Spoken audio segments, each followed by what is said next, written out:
One thing you are good with is comic books. You're a huge comic book guy. Huge in spirit and in size, man. Big time. Superman.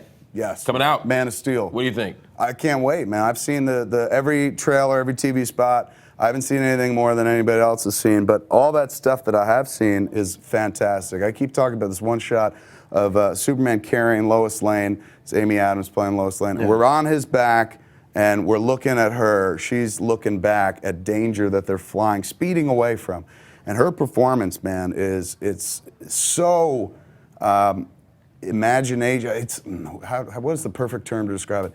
To me, it sums up everything that I've always looked for when I read a comic book. When you read a comic book, the moment that I'm always looking for, the thing you can't find in real life. Yeah. It's not colorful clothes. I wear colorful clothes. It's not masks. People wear masks in sports and stuff. Yeah. It's the notion that in the worst moment of your life, someone will be there for you. Someone who will rescue you from certain doom, the jaws of death, utter disappointment or something like that. Yeah. That's what I've always loved about comics. It's the same reason people like Jesus. They're like, when I'm at my worst, Jesus will be there for me. Same kind of thing. I can't see you. Jesus is kind of like Aquaman. Jesus, no, Aquaman is a pussy, dude. Jesus is metal.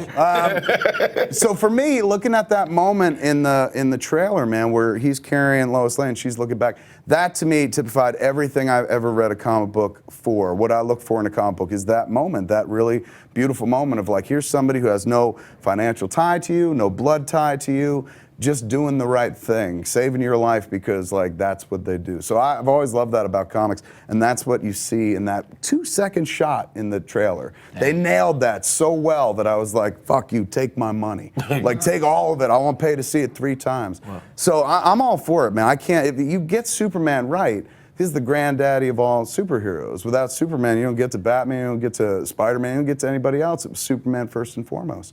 So created as a character that's actually international too. It's kind of fascinating. We always think of like superheroes as being very American and whatnot, but Superman was created by an American kid and a Canadian kid from Toronto. Metropolis is not supposed to be New York. It's actually supposed to be Toronto. Wow. So there's so many things about Superman that are cool. Like he reaches across different nations on one landmass. So you're North really America. Superman guy. I am, I love unreal people. I don't like I'm real a Batman people. guy. I like somebody who's darker Everybody's and more a Batman evil. Guy.